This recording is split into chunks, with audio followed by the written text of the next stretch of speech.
Hello friends, तो कैसे हैं आप लोग।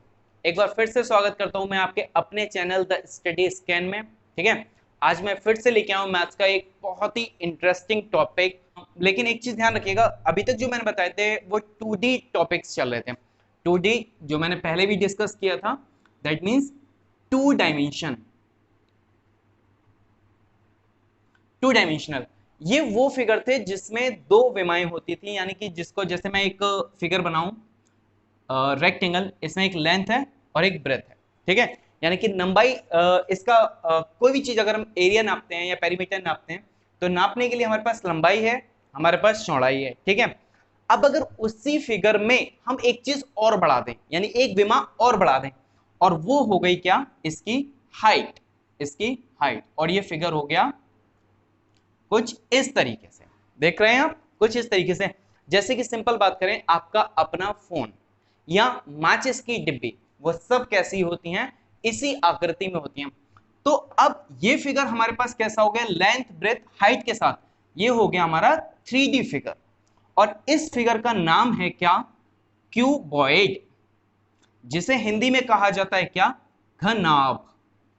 ठीक है, तो समझा आपने क्या, कि अगर रेक्टेंगल में यानी किसी आयत में ऊंचाई और लगा दी जाए, ठीक है, उसमें ऊंचाई जोड़ दी जाए, एक नई विमा लगा दी जाए, तो उससे बनने वाला जो नया फिगर होता है, नई आकृति होती है, वो हमारी क्या होती है, क्यूबॉइड होती है, घनाभ होती है। और आज का हमारा टॉपिक घनाभ ही रहेगा। ठीक, अब हम इसका निकालते हैं सबसे पहले क्या, सीएसए। सीएसए की अगर मैं बात करूं तो ये हमारा होता है कर्व्ड सरफेस एरिया। ठीक है, curved surface area. Curved surface area को हिंदी में कहा जाता है वक्र पृष्ठ, वक्र पृष्ठ का क्षेत्रफल। ठीक है, तो देखिए, जब इसके सीएसए की बात की जाए, मैं आपको इसके वो फॉर्मूले बता रहा हूं जो आपको जनरली बुक में भी देखने को नहीं मिलेंगे। यकीन मानिए, आप बुक में भी देखने को नहीं मिलेंगे। सीएसए और टीएसए दो चीजें होती हैं, एक होता है टीएसए और एक होता है सीएसए, एरिया के लिए। ठीक है, सीएसए यानी कि कर्व्ड सरफेस एरिया, यानी कि वक्र पृष्ठ का क्षेत्रफल। दूसरा टीएसए यानी कि टोटल सरफेस एरिया, यानी पूर्ण पृष्ठ का क्षेत्रफल। अब मैं आपको एक चीज दिखाता हूं, जैसे माना कि ये मेरा फोन है और क्यूबॉइड के शेप में भी है, ये इसकी लंबाई, चौड़ाई और ये इसकी जो मोटाई है वो इसकी ऊंचाई में गिनी जाएगी। अगर मेरे पास कोई आकृति ऐसी है जिसमें इसके फेजेस में से, फेजेस का मतलब जो पृष्ठ बने हुए हैं, जैसे कि ऊपर की सतह, नीचे की सतह, ये आगे सामने की सतह, ये पीछे वाली सतह, ये बाएं की, ये दाएं की, 6 सतह हैं। ठीक है, अगर इनमें से एक भी सतह ऐसी है जो फिगर में गिनी नहीं जा रही है, यानी कि हमारी आकृति में उसे गिना नहीं जा रहा है, उस दशा में, उस कंडीशन में हम हमेशा सीएसए निकालते हैं। ठीक है, तो पहला जो सीएसए का फॉर्मूला है क्यूबॉइड का, वो होता है 2 × L + B × H। लेकिन ध्यान रखिएगा, ये जो फॉर्मूला होता है ये हमारे फॉर 4 फेसेस, यानी कि ये जिस आकृति का निकाला जाता है उसकी 2 सतह गायब होती हैं, यानी जिस घनाभ का ये निकाल रहे हैं उस घनाभ का ऊपर की सतह, नीचे की सतह ये नहीं होगी, या दाएं और बाएं की सतह नहीं होंगी, या सामने पीछे की कोई भी 2 सतह नहीं होंगी। तब उसमें से 6 में से 2 सतह निकल गई, तो 4 फेजेस का एरिया ऐसे निकलता है। अब मैं इसका एक और सीएसए आपको बताता हूं। सीएसए वो होता है 2 × L + B × H + LB। ठीक है, ये होता है 5 फेसेस के लिए, 5 फेसेस। ठीक है, अब मान लीजिए कि आपके पास कोई ऐसा क्यूबॉइड है, ऊपर की सतह नहीं है या नीचे की सतह नहीं है, उसको गिना जाता है किसमें, सीएसए, और उसके लिए फॉर्मूला लगेगा ये 5 फेसेस वाला। अक्सर लोग कंफ्यूज रहते हैं कि सीएसए का फॉर्मूला उन्होंने ये लगाया लेकिन उनका जो आंसर है वो सही नहीं आ रहा, या फिर ये लगा दिया फिर भी उनका आंसर सही नहीं आ रहा। इसकी वजह ये होती है कि आप सबसे पहले अपने पृष्ठों की गिनती कीजिए, यानी कि जो सतह आपके पास दे रखी है उसकी गिनती कीजिए। अगर मेरे पास कोई डिब्बा है, ठीक है, तो जैसे उसका मैं निकालता हूं, मिठाई का डिब्बा है नीचे वाला, तो मिठाई के डिब्बे में उसकी सतह भी होती है, चारों तरफ की बाउंड्री भी होती है, सिर्फ ऊपर का ढक्कन नहीं है। तो उस जगह पे मैं ये फॉर्मूला नहीं लगाऊंगा, 4 सतह वाला नहीं, बल्कि 5 सतह वाला फॉर्मूला काम करेगा। ये बात आपको समझ में आई? चलिए ठीक है। अब इसके बाद हमारा एक और निकलता है, क्या फॉर्मूला? टीएसए। ठीक है, टीएसए की बात की जाए तो ये होता है हमारा 2 into LB plus BH plus HL, यानी कि लंबाई गुणा चौड़ाई प्लस चौड़ाई गुणा ऊंचाई प्लस ऊंचाई गुणा लंबाई। और ये हमारा 6 फेजेस के लिए रहता है। 6 फेजेस का मतलब आप समझ पाए कि यानी कि एक ऐसा डिब्बा जो ऊपर नीचे दोनों साइड्स और आगे सामने से बंद है, जैसे कि मैंने अभी आपको अपना फोन दिखाया था। ये कैसा रहा? 6 दिशा से 6 सतह से बंद है। उस कंडीशन में हमारा फॉर्मूला ये टोटल सरफेस एरिया लगेगा। ठीक है, चलिए अब इसके बाद क्यूबॉइड का एक दूसरा आता है, और जो अंतिम फॉर्मूला है वो होता है वॉल्यूम का। वॉल्यूम यानी कि आयतन। अगर मैं इसके आयतन की बात करूं तो जैसा कि यह आयतन के लिए होता है, यानी कि आयतन का मतलब कि ये अपने अंदर किसी दूसरे पदार्थ को कितना होल्ड कर सकता है, यानी कितना भर सकता है, उसकी मात्रा को उसका वस्तु का या हमारी आकृति का क्या कहा जाता है? आयतन कहा जाता है। ठीक है, आयतन निकालने के लिए सबसे इजी H, ठीक है, कि इसकी विमाओं का गुणनफल वही इसका क्या कहलाएगा? आयतन कहलाएगा। यानी L into B into H, यानी लंबाई गुणे चौड़ाई गुणा ऊंचाई, बन गया हमारा आयतन। ठीक है, तो सारे फॉर्मूले आपने जाने। चलिए मैं सारे फॉर्मूले आपको एक सही तरीके से लिख के दिखा देता हूं, और उसके बाद हम अगले क्वेश्चन सॉल्व करेंगे। आपके लिए मैंने सारे फॉर्मूले एक बहुत ही अच्छे तरीके से लिख के दे दिए हैं कि कर्व सरफेस एरिया यानी वक्र पृष्ठ का क्षेत्रफल अगर हमारी 4 सतहें हैं तो 2 into L plus B into H, जैसा कि मैंने अभी बताया कि कोई डिब्बा जो ऊपर नीचे दोनों से खुला हुआ है। ठीक है, जैसे कि माचिस का खोल जो सिर्फ ऊपर का रह जाता है, माचिस का खोल दोनों साइड से खुला, ये हो गया curve surface area. Curve surface area 5 सतहों के लिए फॉर 5 फेजेस, जैसे कि मिठाई का सिर्फ एक डिब्बा नीचे वाला, उसकी नीचे के सरफेस है, चारों तरफ की बाउंड्री है, बस ऊपर का ढक्कन नहीं है। तो 5 सतहों के लिए 2 into L plus B into H plus L B, एक फेज अलग से जोड़ दिया। नेक्स्ट, संपूर्ण पृष्ठ का क्षेत्रफल यानी टोटल सरफेस एरिया, ये पूरी 6 की 6 सतह घेरता है। तो क्या? 2 into L B plus B H plus H L. ठीक है, फिर लास्ट में हमारा आया घनाभ का आयतन। तो घनाभ के आयतन का फॉर्मूला है L into B into H, यानी लंबाई गुणे चौड़ाई गुणे ऊंचाई, और फिगर कैसा होता है? कुछ ऐसा। तो चलिए अब करते हैं घनाभ के कुछ क्वेश्चंस। देखते हैं अब घनाभ का यानी क्यूबॉइड का पहला क्वेश्चन। इसे शुरू करने से पहले देखिए मैं आपसे एक बात जरूर कहना चाहूंगा, इन क्वेश्चंस को करने से पहले आपको चीजें सोचनी पड़ेंगी। ठीक है, खुद का कॉमन सेंस लगाना पड़ेगा, जो कि मैं आपको सब पहले ही बता दूंगा, यहाँ पे आपको जरूरत नहीं पड़ेगी। लेकिन फिर एक चीज जो मैं दिखा रहा हूं वो समझिएगा, क्या कि कई बार चीजें ऐसी होती हैं जो खुद समझनी पड़ेगी। अब मैं कहूं कि मुझे एक कमरे को पेंट करना है, तो क्या कोई कमरा ऐसा होता है जिसमें फ्लोर को पेंट किया जाए? नहीं, कमरा वही है जिसकी 4 दीवारों को और छत को पेंट किया जाता है। ठीक है, तो ये चीज खुद से समझने की है कि अगर रंगाई पुताई चल रही है तो फ्लोर को छोड़ा जाएगा, अगर टाइल्स लगाई जा रही हैं तो जमीन पे लगती हैं और ज्यादा से ज्यादा दीवारों पे लगती हैं, पर कभी नहीं देखा जाता कि छत पे टाइल लगती हैं। तो हमें ये खुद पहचानना पड़ेगा कि कब हमें 4 सतहों का एरिया निकालना है, कब हमें 5 सतह का एरिया निकालना है। ठीक है, क्योंकि ये चीज क्वेश्चन में लिखकर नहीं आती। ठीक है, जैसे क्वेश्चन है देखिएगा, the length breadth and the height of room are 5 metre 4 metre and 3 metre respectively. किसी कमरे की लंबाई चौड़ाई ऊंचाई क्रमशः 5 4 और 3 मीटर हैं। ठीक है, ओके, उस कमरे का कितना क्षेत्रफल व्हाइट वॉश यानी सफेद रंगाई की जाएगी। तो अब एक चीज समझिएगा, कमरा तो मेरा ऐसा ही होगा,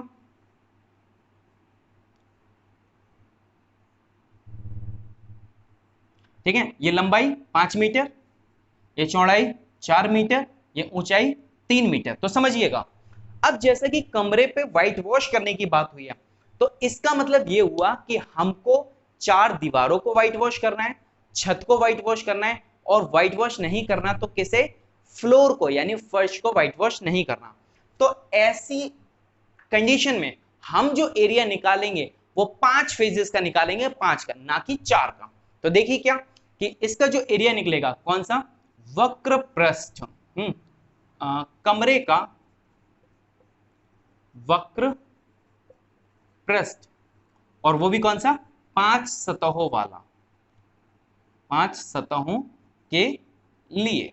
ठीक है, तो क्या था वो हमारा 2 into L plus B into H plus L B. तो देखिए दो अपनी जगह पे ऐसे ही रहेगा। लंबाई हमारी कितनी है 5 प्लस चौड़ाई हमारी कितनी है 4 गुणा ऊंचाई हमारी कितनी है 3 प्लस फिर एल बी यानी लंबाई गुणा चौड़ाई यानी कि 5 गुणा 4। ठीक है, तो किया हमने, दो ऐसे ही रखा, ब्रैकेट सबसे पहले सॉल्व किया तो 5 4 9 गुणा 3 प्लस 5 चौक 20 ये आ गया। अब देखिए पहले गुणा की तो दो ने 18 और 18 की 3 से किए तो 18 2 36, 18 3 54, 54 प्लस 20 यानी कि 74 मीटर स्क्वायर ये इस कमरे का क्षेत्रफल होगा जिस पर हमको कलर करना होगा, जिस पर हमें रंगाई करनी है। वो एरिया 74 मीटर का होगा जिसमें 4 दीवारें और एक छत रहेगी। तो देखते हैं अब हम अगला दूसरा क्वेश्चन अपना, क्या the length breadth and the height of a room are 6 metre 5 metre and 4 metre. किसी कमरे की लंबाई चौड़ाई तथा ऊंचाई क्रमशः 6 मीटर 5 मीटर और 4 मीटर है। देन हमसे पूछा गया कि उस कमरे में कितनी हवा प्रवेश कर सकते हैं, यानी कि कमरे में कितनी हवा रह सकती है। अब जैसा कि आप और हम जानते हैं हवा को कोई नहीं रोक सकता। ठीक है, हवा तो पूरे कमरे में हर कोने में इस जगह पे सब जगह उपस्थित है, पूरा स्थान घेरती है, नीचे भी है तो ऊपर भी है। अब हमसे पूछा गया कि आखिर हवा की कितनी मात्रा, कितनी अमाउंट कमरे में रहेगी। तो याद कीजिए जब मैंने फॉर्मूलों की बात की थी मैंने कहा था कि वॉल्यूम का मतलब है स्थान का घेरना। ठीक है, स्थान का घेरना। तो अब स्थान घेरने के लिए हम इसमें निकालेंगे कमरे का आयतन। तो देखिए घनाभकार कमरे का आयतन यानी कि वो क्या हो गया, वो हो गया L into B into H. ठीक है, यानी कि हमारी लंबाई कितनी है 6 मीटर, चौड़ाई कितनी है 5 मीटर और ऊंचाई कितनी है हमारी 4 मीटर। ठीक है, करते हैं तो देखिए 6 यानी 6 पंजे 30 और 3 चौक 12 यानी कि 120 मीटर क्यूब। तो समझा आपने क्या कि उस कमरे में 120 मीटर क्यूब हवा उपस्थित रहेगी जिस कमरे की लंबाई 6 चौड़ाई 5 और ऊंचाई 4 मीटर हो। ठीक है, तो देखा आपने। चलिए इसके बाद देखते हैं अगला तीसरा क्वेश्चन। ये जो तीसरा क्वेश्चन है बहुत ही ज्यादा इंटरेस्टिंग है, आप इसे समझेंगे, देखेंगे और जानेंगे कि ये आप कई बार अपने जीवन में प्रयोग कर चुके हैं, देख चुके हैं। ठीक है, क्या Ram wants to decorate his gift parcel of dimensions are 10 cm 8 cm and 3 cm। कि राम क्या चाहता है, मानना मैंने कि मेरे पास कोई ये गिफ्ट है। ठीक है, ये गिफ्ट है, मैं चाहता हूं कि मैं इसको पैक करवा लूं, यानी गिफ्ट पार्सल को पैक करवा लूं। ठीक है, जिसकी भुजाएं क्या हैं 10 8 और 3 सेंटीमीटर की हैं, यानी लंबाई चौड़ाई ऊंचाई इस तरीके से। गिफ्ट सजाने में जो प्रयोग करने वाला कागज है, यानी कि जिस कागज को हम इस पे लगा रहे हैं उसका क्षेत्रफल क्या होगा। तो अब मेरी बात को सुनिएगा, जब हम कोई गिफ्ट पैक करवाते हैं तो हम उसका ऊपर का, नीचे का, साइड्स का, आमने सामने का हर हिस्सा ढकवाते हैं। कोई भी ऐसा हिस्सा नहीं होता जिसे हम उसका खाली छोड़ते हो, यानी कि हमने 6 के 6 सतहों को उसका ढक दिया, 6 की 6 सतहों पर कागज लगा दिया। तो इसमें जो हमें एरिया निकालना है यानी क्षेत्रफल निकालना है वो कागज के संपूर्ण पृष्ठ का निकालना होगा। ठीक है, कागज के संपूर्ण पृष्ठ का। तो देखिए घनाभ का संपूर्ण पृष्ठ, ठीक है, संपूर्ण पृष्ठ क्या 2 into L B plus B H plus H L, ये फॉर्मूला रहता है। अब हमें पता है कि लंबाई कितनी थी 10, चौड़ाई 8 और ऊंचाई कितनी थी 3 सेंटीमीटर। तो लिखते हैं इसे 2 इंटू लेंथ यानी कि 10 गुणा 8 प्लस 8 गुणा 3 प्लस 3 गुणा लंबाई यानी कि 10, ये बन गया। ठीक है, चलिए सॉल्व करते हैं। तो 2 गुणा 10 अट्ठे 80 प्लस 8 तियां 24 प्लस 3 और 10 मतलब 3 गुणा 10 ये हो गया 30। ठीक, चलिए सबको जोड़ते हैं। 2 गुणा 80 और 30 यानी कि 110, 110 और 20 130 और 4 130 34 134, ये बन गया। अब इसकी गुणा 2 से कर दीजिए तो 8 6 2 सेंटीमीटर स्क्वायर, यानी कि हमें यानी कि राम को अपना गिफ्ट पैक करवाने के लिए एक कागज चाहिए जिसका एरिया, जिसका क्षेत्रफल 268 सेंटीमीटर स्क्वायर रहेगा, तब जाके उसका संपूर्ण पृष्ठ यानी गिफ्ट पूरी तरीके से ढक जाएगा। तो ये समझ में आया आपको क्वेश्चन।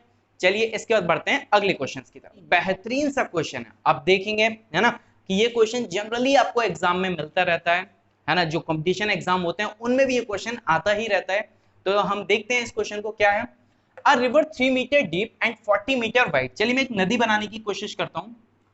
एक नदी है जो इस तरीके से 40 मीटर चौड़ी है, ठीक है, ओके। इसकी गहराई भी कितनी है, 3 मीटर है, okay. Is flowing at the rate of 2 kilometre per hour. अब देखिए लंबाई इसकी नहीं दे रखी है नदी की, और वो मिल भी नहीं सकती है, लेकिन इसने दे रखा है कि इसका जो पानी बह रहा है वो 2 किलोमीटर प्रति घंटे की रफ्तार से बह रहा है। यानी कि अगर मैं फ्लोइंग की बात करूं, फ्लोइंग रेट की बात करूं, तो वो हमारा 2 किलोमीटर पर आवर है। देखने में ये एक संख्या या एक नंबर लग रहा है, पर वास्तव में ये है नहीं। अगर मैं इस 2 किलोमीटर को सही से लिखूं तो ये बनेगा 1 आवर इक्वल्स टू 2 किलोमीटर, कि 1 घंटे में 2 किलोमीटर नदी का पानी चलता है। अब हमसे पूछा क्या है कि how much water will fall into the sea per minute, कि 1 मिनट में नदी का कितना पानी समुद्र में जाके गिरेगा। ठीक है, तो जब मिनट की बात की है तो हम इसे मिनट में ही बदल देते हैं। 1 घंटा मतलब 60 मिनट, और 2 किलोमीटर का मतलब है 2 गुणा 1000 मीटर, क्योंकि जब इसे मिनट में करा तो उसे भी छोटी यूनिट में बदल देते हैं।